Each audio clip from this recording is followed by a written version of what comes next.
Have you ever thought about that comparison of old car audio versus new and which is better?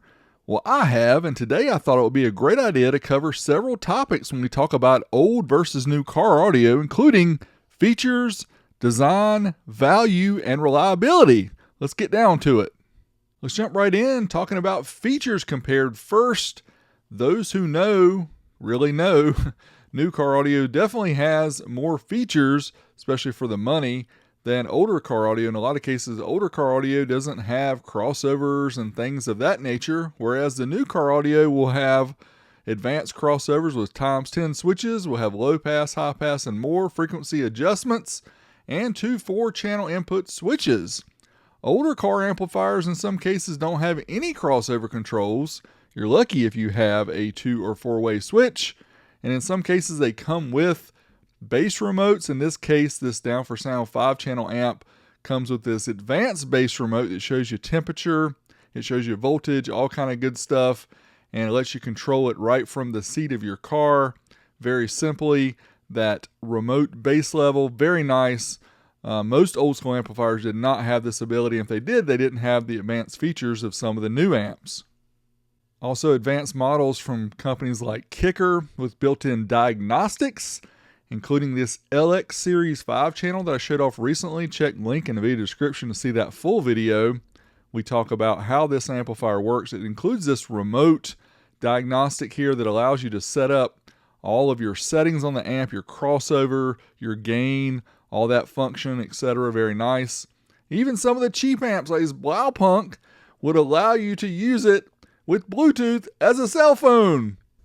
This is not a Mickey Mouse program! So overall, we have to say, when we're comparing old versus new for features, definitely the new amplifiers provide more of that function. Now let's talk about design looks. In comparing old school and new, for sure, most of the new amps are kind of like, pizza boxes. They look very similar to the same. Now there are some outlying amplifiers like the Stereo Integrity 4-channel, which is beautiful. Some of the new MTX amplifiers here with this removable panel and the brushed silver finish definitely stand out some. Also, DS18 came out with the Steve Mead design amplifiers that have the acrylic and have the RGB LEDs, which look really slick. So those are unique. But for the most part, the new school amplifiers are kind of plain. And you look at these old school with the chrome shrouds, you get these unique designs with the cool logos, also purple finishes, really neat designs, and some even 24 karat gold from Orion. Also this Da Vinci from Soundstream.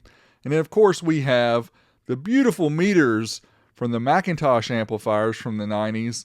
These are just hard to beat and something you just don't see today. Also, the classic look of the Orion HCCA red amplifiers and some of the other designs which really just stand out and stand the test of time. Precision Power in their Art series, beautiful amps. Also Earthquake and Hyphonics at the time had really cool looking heat sinks. And comparing, this 30 watt amp versus a modern day 600 watt amp, definitely the 30 watt amp looks cooler to me on the exterior, but man, you get 600 watts from that small Alpine. It's hard to beat that. And don't forget Soundstream and the Human Rain. You don't see things like this anymore. Just a crazy looking amplifier from back in the day.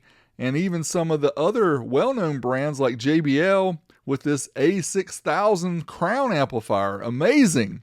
So we're comparing old versus new for design looks. I'm going to have to go with old school. I think they did much better back in the day. Now let's move on to the value compared of old versus new. Show me the money. And that's for sure when you're talking about old school amps. A lot of people will say $1 per watt was typical for old school amps, but actually, if we look at February 1993, when they released this Rockford Fosgate Punch 40 DSM, which replaced the Punch 45, we will see this thing went for $260 back then for 40 watts.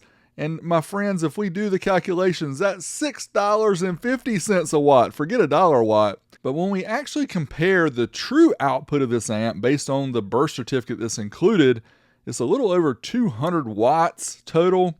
So let's recalculate that. $260 for 200 watts is $1.30 a watt. So we're not too far off of that $1 a watt that a lot of people hear about old school amps. But yeah, it's still a lot compared to what we have today. But if we also look at another one, the Soundstream MC245, which was a 5-channel amp rated 35 watts by 4 plus 100 by 1. Yes, my friends, 100 watts on the sub-channel. Back in the day, this amplifier sold for $599, as shown here in this 1991 Car Audio and Electronics under the new items. So $600 for 240 watts, that's $2.45 per watt, which is crazy expensive, right? But these were made in the USA, unique design, that's just what you're going to pay. And amps like these Precision Power Art Series, here's a 4-channel A404, $549 for 400 watts. That's $1.37 per watt. And even though this amp did not quite do its ratings, didn't quite do 400 watts, it was close. But yeah, I mean, that's what you're comparing when you're talking about old school versus new. You're talking at least $1 and sometimes multiple dollars per watt. So if you're really comparing, hey, what am I really getting as far as power? Think about a new school amp. This Stinger Audio MT600.4 at $140 for 600 watts. That's only 23 cents a watt. Yeah, that's super cheap. But then we put it on the amp dyno and figure out the actual numbers. And this is a 4-channel test here. Well over 1,000 watts total.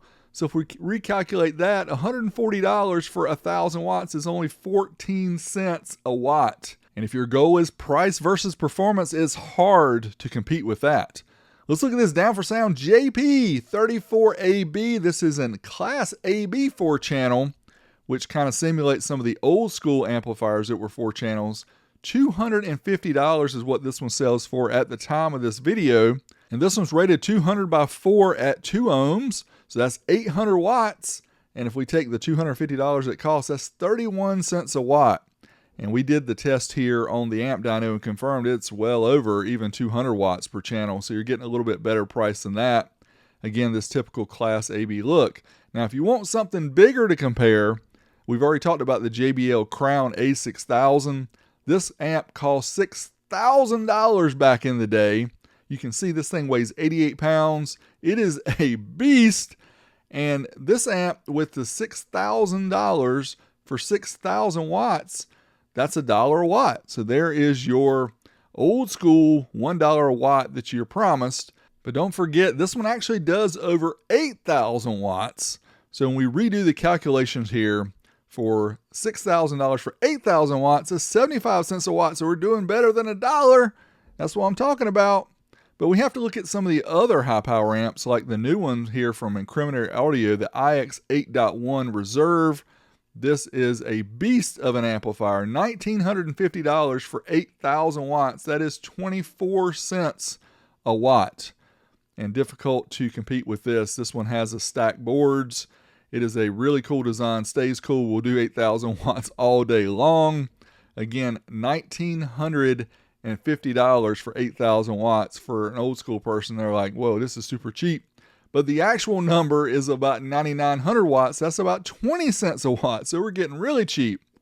But my friends, it gets even better when you're talking price versus performance. If you come across something like this $82 Nakamichi amp they had on Woot a while back. I did a video on it.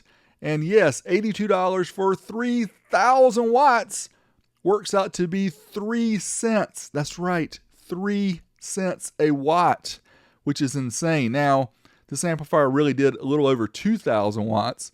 That's still only 4 cents a watt. Definitely getting a lot for your money here. Reliability though, not really sure on that particular amp. But for value, we'll definitely have to give it to the new amps. Now let's move on to the comparison of reliability between old versus new.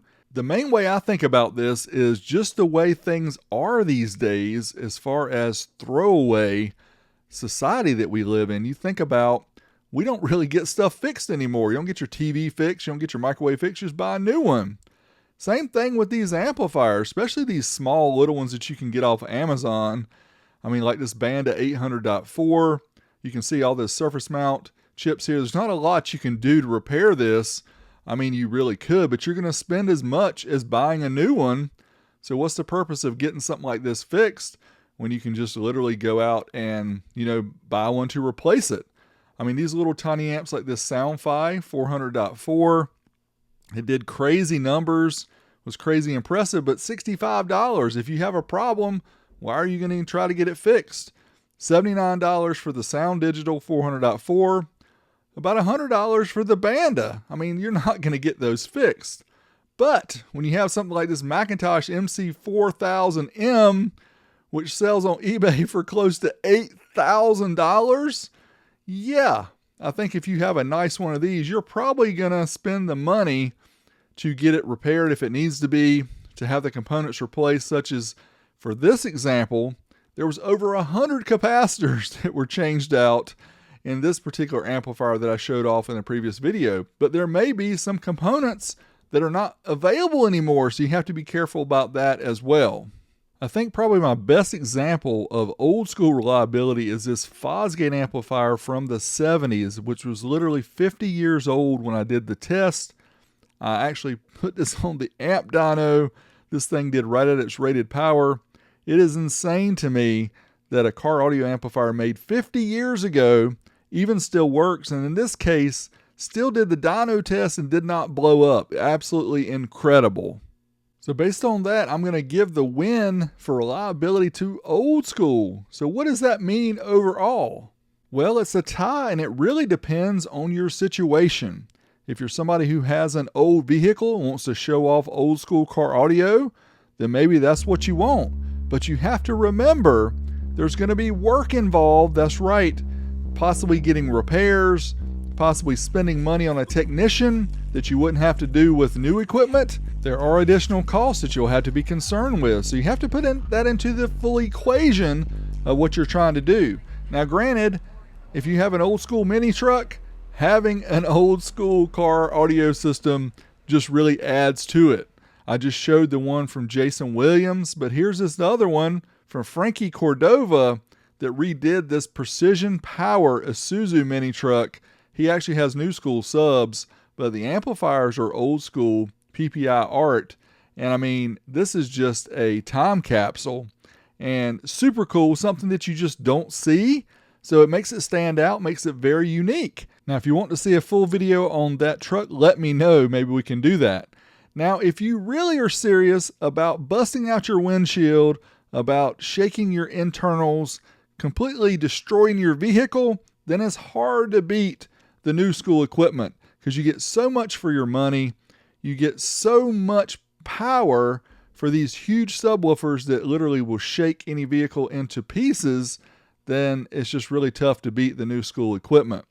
But there is a mix. That's right. Say you want old school for your mids and highs, and you want some new school amps for your subs. That is a possibility, and people are still doing that today.